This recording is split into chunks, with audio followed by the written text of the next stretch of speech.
So up to last class we have seen how the radiation can be from a transmission line, how the field lines get detached from the two-way transmission line which act as an antenna. Okay, now in this class we'll see while the current has been flowing on the transmission line, due to the reflection, because the open circuit terminations are there at the two ends, due to this reflection the standing wave which forms, what will be the pattern of those standing waves and how the current distribution exists in the transmission line depending upon the length of the antenna section. So if we look into the structure, we are having the transmission line and the flaring out portion of that transmission line is acting as an antenna. So depending upon this flaring out portion or the flaring out part of that transmission line, we'll see what is the configuration of current while the signal is given at one end and it has been finding an open circuit termination, and due to that open circuit termination the standing wave which forms, that standing wave when it reflect back towards the source, due to the addition with the incoming signal, how this standing wave will contribute in the radiation as well as the current which forms, current distribution which forms due to the source, what will be the configuration of that current distribution depending upon the length of the antenna section. So specifically up to this part, this is our transmission line. After that the portion from where the flaring out part is exist, that part is recognized as the antenna section. So depending upon the length, these two lengths, how this current distribution exists in the transmission line or in the antenna part. So for this case we are considering a lossless two-way transmission line.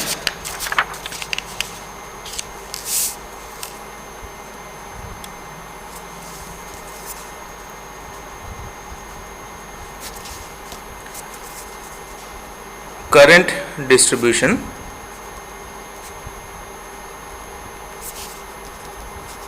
in lossless two-way transmission line. Okay, so let us consider we are having a transmission line of any specific length. Okay, at another end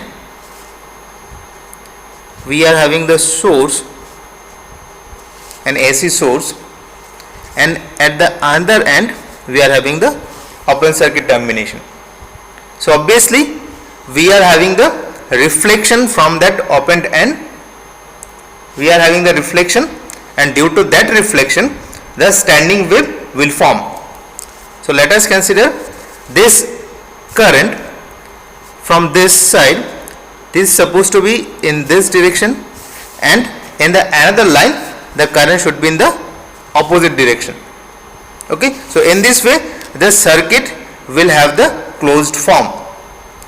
Now when it will have the open circuit termination, the standing wave which it forms, it's supposed to have something like this. Let us consider from this point we are having all the standing waves like this. Same we can consider here also.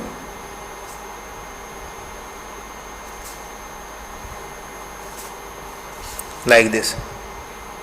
Now if we take specifically the antenna structure, means we are having our transmission line of specific length, and after that we have the antenna portion something like that, we are flaring them out, we are expanding the ends.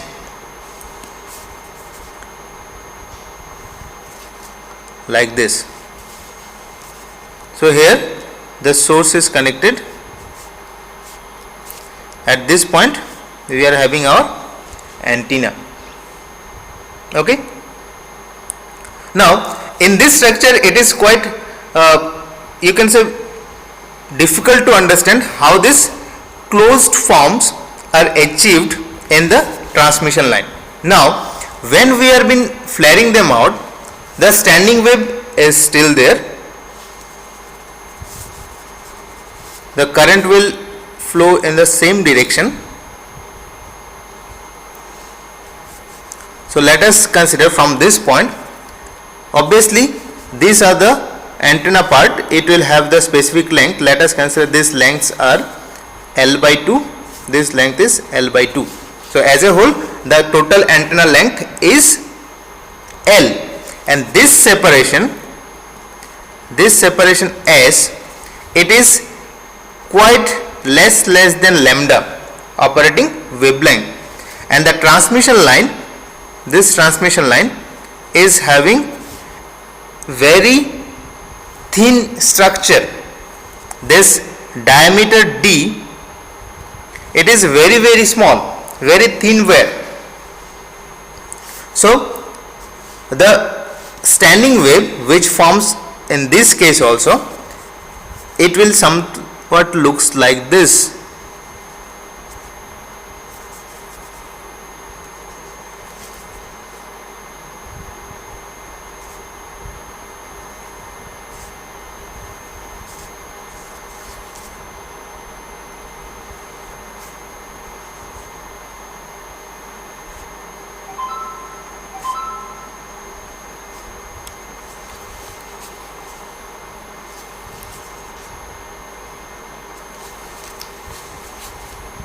Okay, so you will find a complete cycle,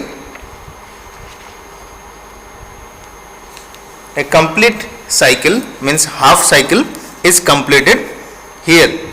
It is up to this and then this part. So you can consider this is a half cycle.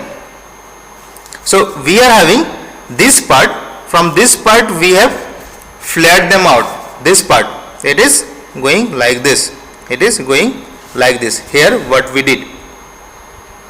Okay, so at this part or somewhere else we need to have the standing wave due to the open circuit termination. We need to have the standing wave.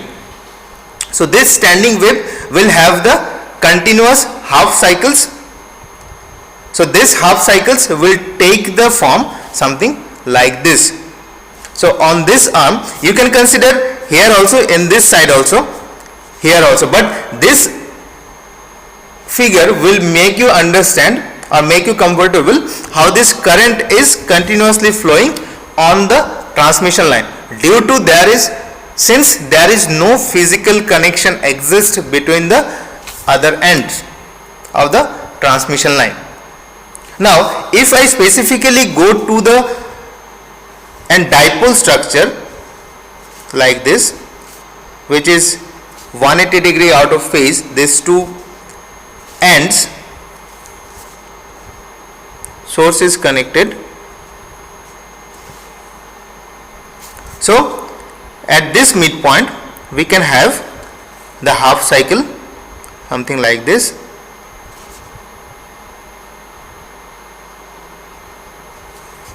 Then we'll have the another half cycle and continuation of that. So you will find, so why I am not connecting these two, because it will completely depending upon this length L by 2, this length. If this L by 2 is equivalent to your or is equals to your lambda by 2, then complete half cycle will come here within this L by 2, or if it is greater than that, then more than lambda by 2 will come. We'll see depending upon that. So if we are having this closed, this half waves on the two ends, the formation due to this formation is due to the standing wave, then we can say yes, there is continuous flow of current, though there is no physical connection between the two ends of the line. Now if this separation, as I said earlier, if this separation S is less than lambda, so essentially we can say this radiation or this standing waves will get cancelled in this part because they are opposite in phase. They will cancel them each other. So the standing wave which essentially exists on the antenna structure which is connected with the transmission line, it is only exist on the antenna, not at all on the transmission line, because this transmission line, the separation between these two transmission line, these two lines are quite less than lambda. So as a whole, the standing wave which will form, will have the cancellation of them, will have the cancellation between them.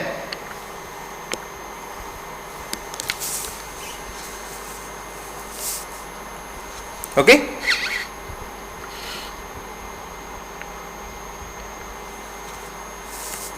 Now this is the, if we write specifically, very negligible separation between them. So this is one side, this is another side. So as a whole, this is our complete antenna length L. So this separation is quite negligible. This is very small. This separation D, sorry, this separation S, it is very small. So whatever the L by 2 are there in the both side, they are considered from the midpoint.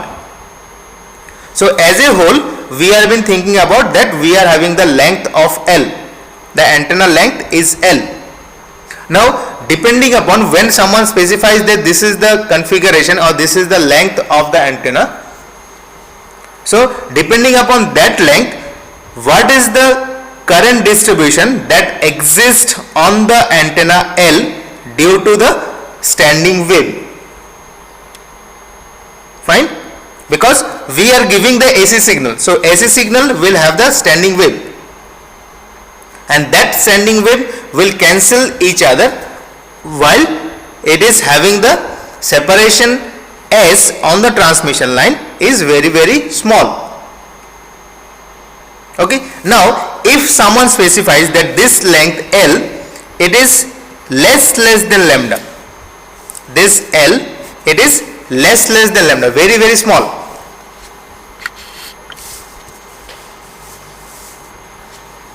So we need to find out what is the standing wave pattern on this L.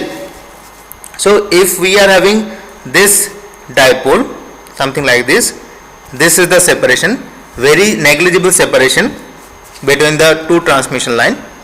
So we need to find out this L will take how much portion of an standing wave. So if this is a half wave, this is another half wave, so these two half wave will have the complete lambda. This is your lambda by 2, this is your lambda by 2. So obviously this part will be the quarter parts. Okay. Now here this complete L is quite smaller than the wavelength, operating wavelength. So obviously if this part is your L by 2, this part is your L by 2, so L by 2 itself is also again very smaller than this lambda. Just try to understand. If L is smaller than lambda, then L by 2 again it will be smaller than lambda, or you can say L by 2 again it will be smaller than lambda by 2. So L by 2 is smaller than lambda by 2. So you can say some portion of this lambda by 2. So if this is the midpoint, so we can say this is a portion of lambda by 2, something like this. Again this part, it is also like this.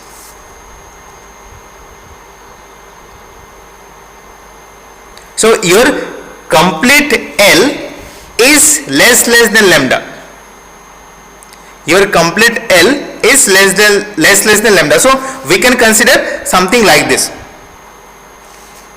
it will have quite less than lambda. So if lambda, let us consider 5 centimeter, then L can be 1/5 of that, 2/5 of that, 3/5 of that, 4/5 of that, something like that. Now second case, if your L is equals to lambda by 2, so what does it mean? Your L will accommodate this complete lambda by 2, this half cycle. So if this is our dipole structure, this is our dipole structure, so this complete length from here to here, it is your L.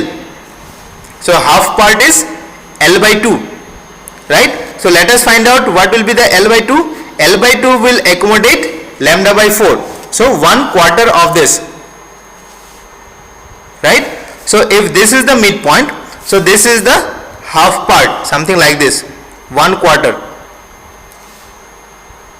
right? 1/4. So another L by 2 will have the another quarter, so like this. Next, the specification is given something like that: lambda by 2 is less than L less than lambda. So L will accommodate the wavelength which is greater than lambda by 2 but less than lambda.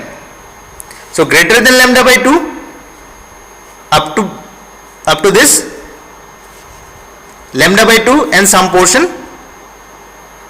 If we consider L by 2, so L by 2 will be have lambda by 4 less than L by 2 less than lambda by 2.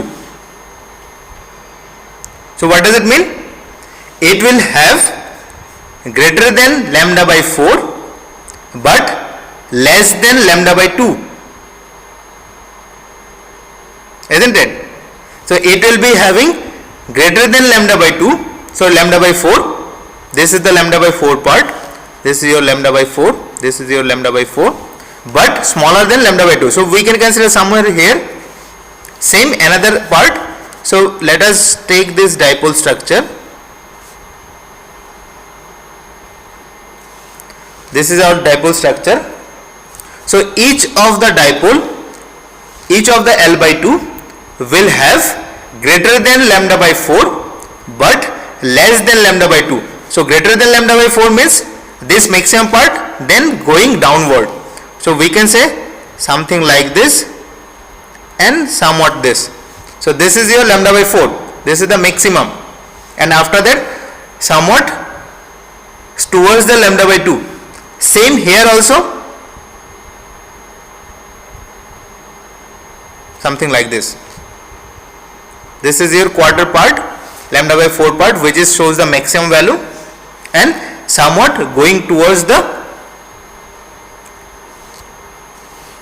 lambda by 2. Fine. Next, let us check if the L is given as that it is greater than lambda but less than 3 lambda by 2. It is greater than lambda but less than 3 lambda by 2. So we can go with the each part to understand what will be the L by 2 will accommodating of that standing wave. So if we have been going with L by 2, so L by 2 will accommodate greater than lambda by 2 but less than 3 lambda by 4, right? So what does it mean? It will be greater than lambda by 2 but less than 3 lambda by 4. So up to this, before this lambda by 4. So each of the L by 2 will be greater than lambda by 2. So up to this, right? So if we draw this one for a dipole,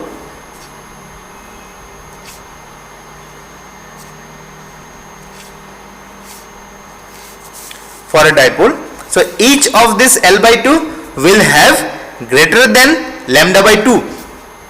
So if this is the middle port, so this one should be like this, greater than lambda by 2 but less than this lambda by 4. So somewhat like this. So here also it will be like this.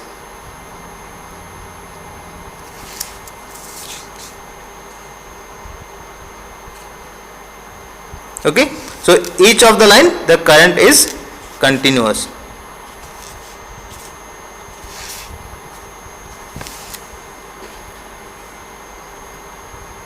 Any doubt, anyone up to this?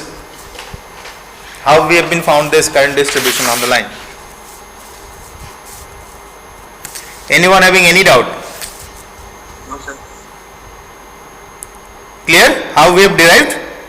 So whenever some specification with respect to the length is given, so you need to go with first L by 2.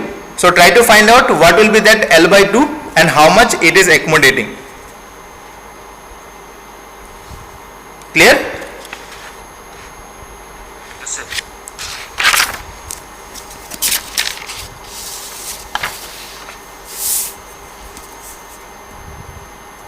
Next we will start with the fundamental parameters for an antenna structure. What are the different fundamental parameters we need to consider when we are analyzing any antenna?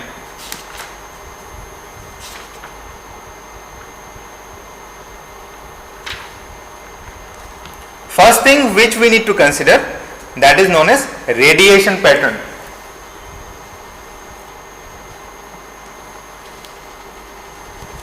So what is this radiation pattern?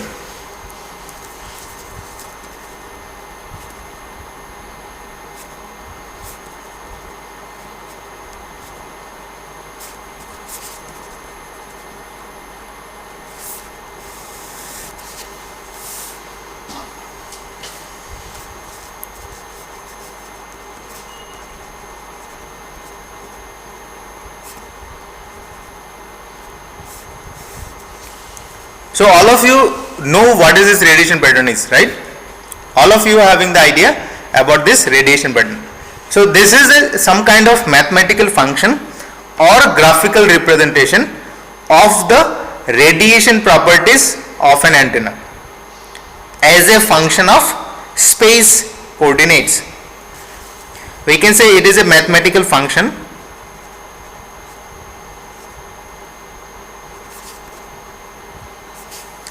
or graphical representation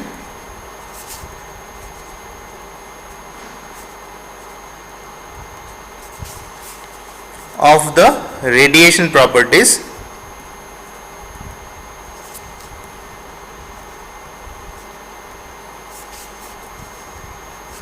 of an antenna as a function of, which is very important, space coordinates, as a function of space coordinates. So it is usually determined in the far field region. So we'll see what is this far field region is.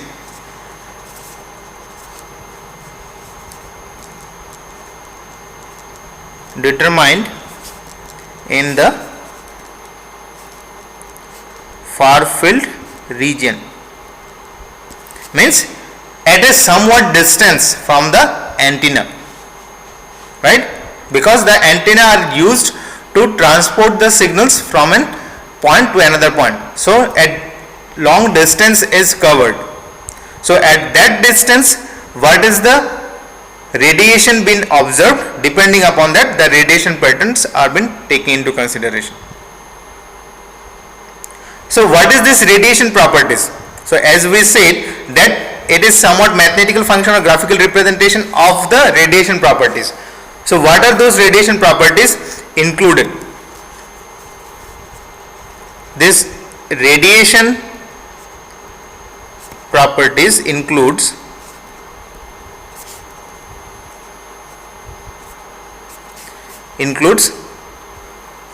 power, flux density, we'll see all those things. Then radiation intensity, then field strength, then directivity, then polarization.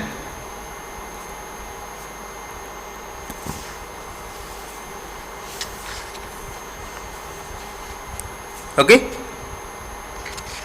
so this radiation pattern can be categorized as field pattern or power pattern. Field pattern means if we are representing this radiation pattern in terms of electric field or magnetic field, then we will say this is the field pattern.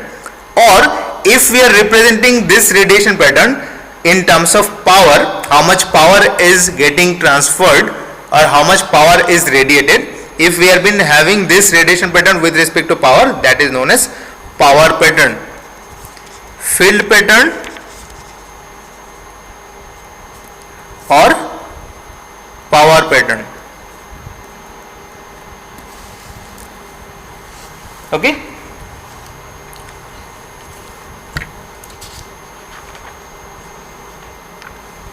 so usually the coordinate system which is used to have this radiation, this coordinate system is spherical coordinate system. Why it is spherical? Because we can have the radiation in any direction. We can have the radiation in any direction on the space. So if we are having a sphere, just think of a football. So on the football, you can take out any direction. Either it is in the azimuthal plane, either it is on the elevation plane. So any direction can be considered. And it is same in each of the direction. So for that, by taking into consideration of this major factor, the spherical coordinate system is most suitable coordinate system to have the radiation pattern. So we can have like this.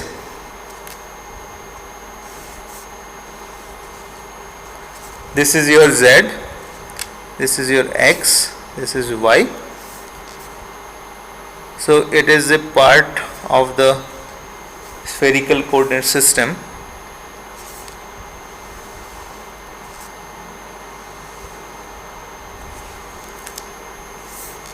So on this we can take, if we take any part,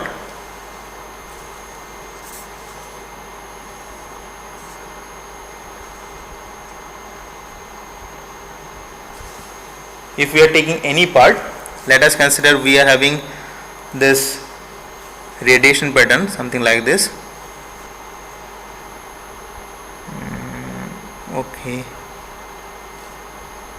this is somewhat a radiation pattern like this.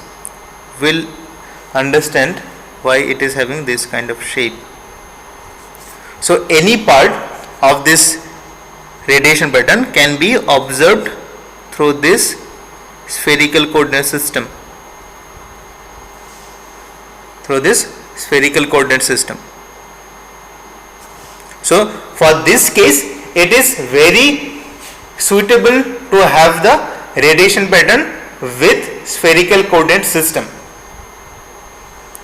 So as we know, this is your theta. This indicates the unit vector along a theta. This indicates the unit vector along a phi. I hope you know the spherical coordinate systems are recognized or specified with respect to r, theta and phi, and in this way it will be your AR, radius. Okay. So in this direction, along this is your this theta plane. What is this plane is? Is it azimuthal or it is elevation?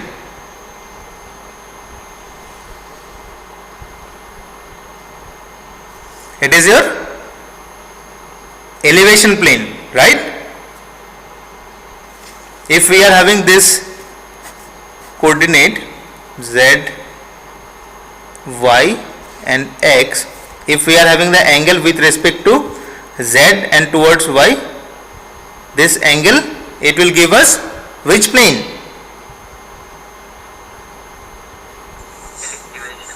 Elevation. Elevation. And from this x and y, this is the phi angle, it will give us the azimuthal plane, right? So in this way we can have all the radiation patterns inside a spherical coordinate system. So here, whatever this balloon like shape is considered, this big one, it is known as major lobe of any, for most generalized case, for any radiation pattern, this major radiation structure or major lobe. Why it is known as major lobe? Because in that direction 99% of radiation is coming out, or 99% of radiation exists along that direction. That's why it is known as major lobe. And other than all the major lobes, they are known as minor lobe. All the other lobes are known as minor lobe. And among this minor lobes, if there is any radiation exists just opposite to the major lobe, let us consider in this direction, that is known as back lobe. Known as back lobe. Okay.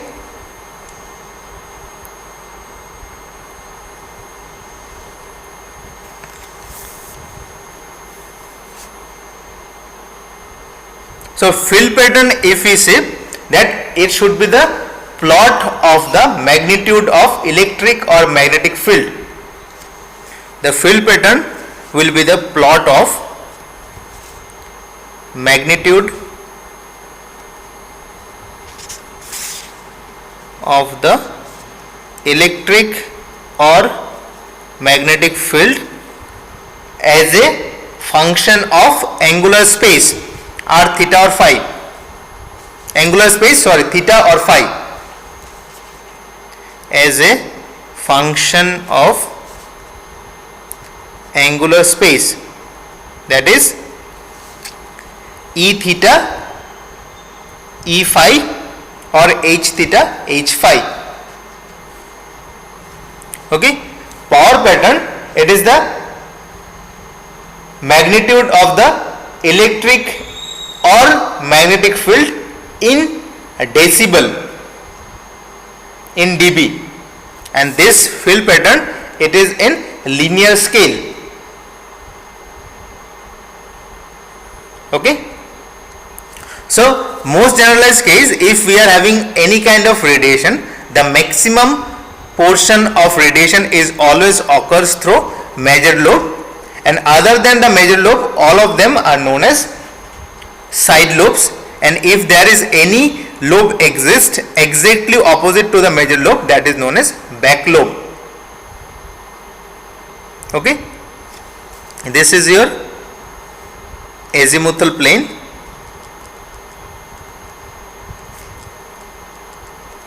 and this is your elevation plane.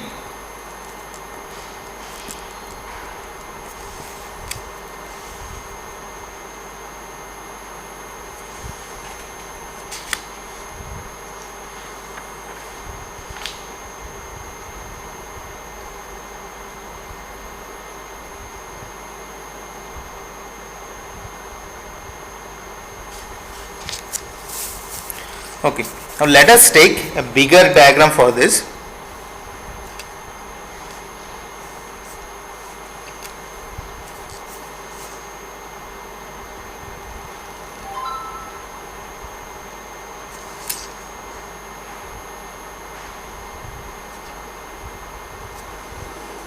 Something like this.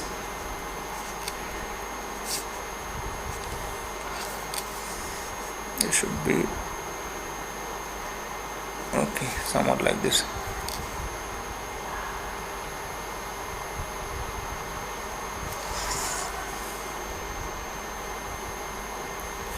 Now if we take on this radiation pattern, if we able to find out the half power level. Now let us consider this up to this value along this z axis, it will indicates the 99% of the power flow. Now out of this 99%, if we can able to have the 50% level, so why I am saying 50%? Because this is the radiation pattern, right? It is having the 99% of that. Now the 50% or the half portion, let us consider this is the level of the half of that total field intensity. Either it is field intensity, that is field pattern, or either it is power pattern. Now either on this side or this side, it indicates the theta value. It indicates theta value on the elevation plane, right? And it will be exist for a specific phi value. Let us consider. Now if we can able to find out for what theta value we can have the half power level of the radiation pattern. Now if we move from the z axis and up to this location, we can have a specific value of theta. Same from this z axis, if we move from this up to this point at the half power level, we can have a value of theta. Identically, this both side theta will be same, because it is an identical structure. It is same in the right hand side, it is same in the left hand side. Okay.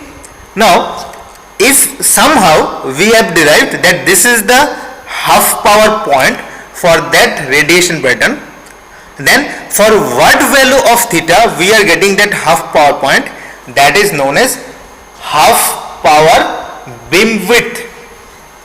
It is known as HPBW, which is half power beam width. Half power beam width, HPBW. What does it mean? At this point, at these 2 points A and B, we are having the 50% level of the total radiation. 50% level of the total radiation, that is half power. So this theta value for which we are having these 2 points A and B, it is known as half power beam width. Now you can have the idea that what should be the theta value, exact theta value. So from this side we are having the same theta, from this side we are having the same theta. So for finding out this HPBW, we always need to consider twice of theta, because this side also having one theta, this side it is also having another theta. So as a whole we need to consider twice of theta. Now next thing, between this major lobe and this minor lobe, there is no radiation exists. This side also there is no radiation exists for this part.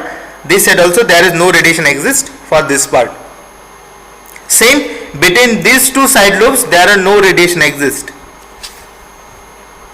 So after the major lobe, if we are having a region where no radiation exists or some null point exists, those points are known as first null beam width. So I'm just drawing another diagram. Let us consider this is your somewhat a radiation pattern, this is your side lobes. So this is the theta value for which it should be identical. Okay, it should be identical. So this is the theta value for which our major lobe exists. So how much is the theta value? If this is your z axis, this is one theta, this is another theta. So let us consider these theta values are 30 degree. So our major lobe exists for twice of theta. So major lobe exists for twice theta is equals to 60 degree. Now after this 30 degree, there is some null exist. So how much? Let us consider after 30 it will be up to 15 degree. This part is 30, this is your angle 30. Let us consider this is another 15 degree, right? So first null will be exist after 30 and up to, let us consider 45, up to 45. So first null just after the major lobe exists just after the 30 degree. So that point is known as first null beam width. These points are known as, it is also twice of theta. This is known as first FNBW, that is first null beam width. Just try to understand. Can you explain this part again? Our major lobe, it is exists in both sides of the z-axis for a specific value of theta, right? So let us consider that theta value, for our case it is 30 degree. So our major lobe is exist in the both side for a theta of, total theta of twice theta, that should be twice theta of 60 degree. That is what our major lobe is. Now just after the major lobe we didn't have any radiation pattern. We are having our next lobe, which is a side lobe, after, let us consider 15 degree. So after 30 and up to this 15 degree, that is up to 45 degree, we didn't have any radiation pattern. After 30, next 15, up to the next 15, we didn't have any radiation pattern. So just after the major lobe we are having no radiation, that is we are having null. No radiation means nulls. So after the major lobe we didn't have any radiation pattern, and next radiation pattern is starting after 45 degree. So just after the major lobe, if we didn't have any kind of radiation pattern, that null is known as first null, and the beam width, it is same as the major lobe. The beam width after which the first null exists, that is known as first null beam width. Clear or any doubt? Sir, that means first null bandwidth should be 60 Beam width, not bandwidth, it is beam width. Bandwidth will be 60 degrees, sir. Right. Because after that we are having our null. But if someone asks you what is the elevation angle for which your major lobe exists, that is same as 60 degree. Clear? Yes, sir. Anyone having any doubt on this? No, sir.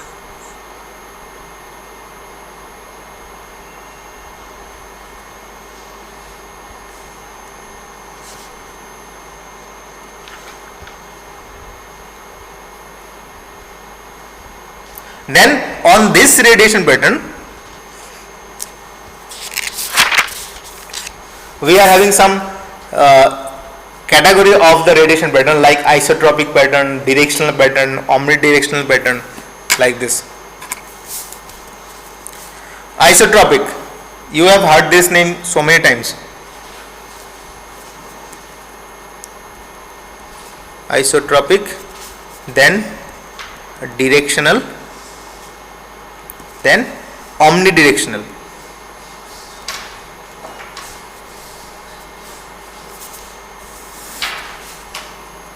Isotropic radiation pattern, what does it mean? It is having the radiation in all direction equally distributed. It is having the radiation in all directions and the radiation intensity is same, just like a football. Just like a football, you are having the same size, same radius in each direction, starting from the elevation plane or on the azimuthal plane. So you can consider a sphere. You can consider a sphere.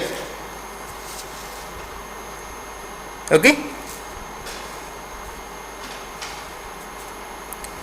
It is somewhat like a football. So it is isotropic radiation pattern. Then directional pattern. Directional pattern is what we have seen.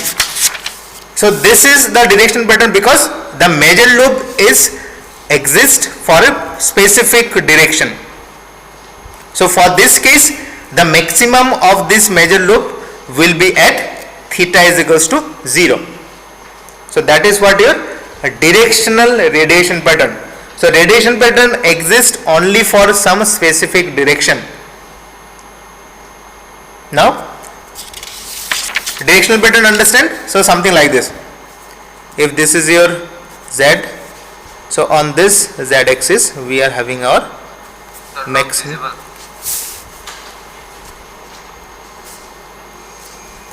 So like this we are having some side lobes. This is somewhat a directional radiation pattern. Now the most important is omnidirectional. So what does it mean? Omnidirectional. Omni means one. So directional in only in one direction. It is having the directional property, or the radiations are only in one direction. So you can consider something like this, a orange shape. So what does it mean, a orange shape? Means it is somewhat looks like a football, but on the top side and on the bottom it is somewhat inserted towards the center, something like this. So if I draw, it is quite tough. So something like this.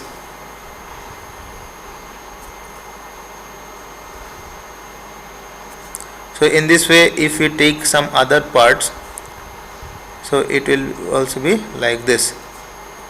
It is quite tough to draw.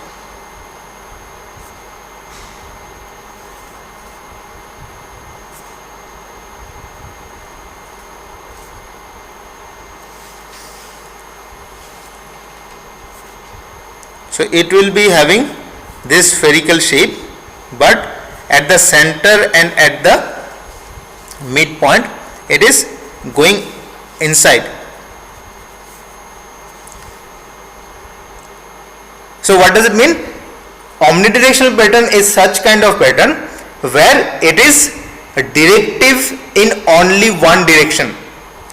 So it is directive in azimuthal plane and it is non-directive in, it is directive in elevation plane and non-directive in azimuthal plane. Why it is non-directive in azimuthal plane? Because on the azimuthal plane it is looks like a football only, but in the elevation plane, in this side, either it is in the plus z or either it is in the minus z, it is directive. So for this case it has towards the center.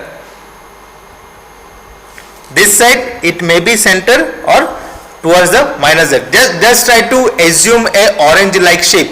Just try to assume a orange like shape. That will be sufficient. So on the orange shape, if we have been looking at the azimuthal plane, it is same in every direction. Either whatever the value of phi it is having, either for phi is equals to 0, phi is equals to 30, phi is equals to 45, 90, 180, whatever it is. But if we have been looking at the elevation plane, just along the z axis, it is at one side it is inserted towards the center and another side it has just a bump exists at the bottom plane. Just think about the orange, that is sufficient. Omnidirectional pattern. So how we can be recognize that one, that it is non-directional in azimuthal plane. Non-directional in azimuthal plane.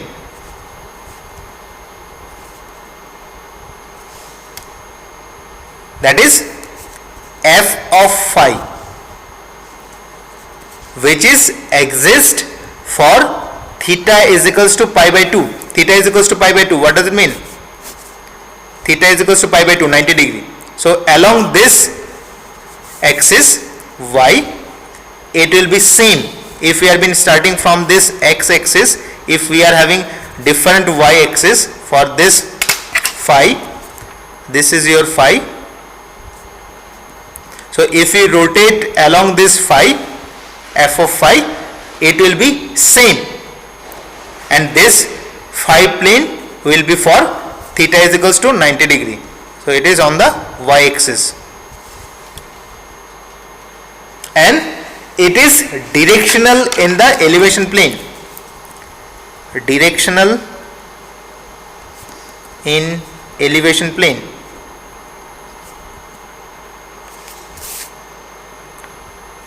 What does it mean? G theta exists for phi is equals to constant. So whatever the phi value you are taking, either it is 0, or it is 90 or 180 or same point in this way 270. So for any specific value of phi, there will be some value of g theta. Clear? Any doubt? Anyone having any doubt on this? You simply think of an orange, that is sufficient. A very good orange shape where it is non-directional along this azimuthal plane. Means non-directional, what does it mean? It is having the same value in each of the elevation plane, azimuthal plane, for each value of phi, but it is having some different value, that is g theta, for a specific value of phi. So this specific value of phi, what does it mean? This value, this is as it has been inserted towards the center, it may exist for phi is equals to 0, or phi is equals to 90, or phi is equals to 180, or some other value. But this azimuthal plane is same for every direction.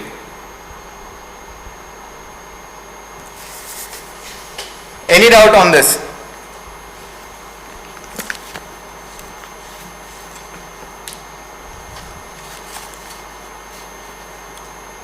Anyone having any confusion?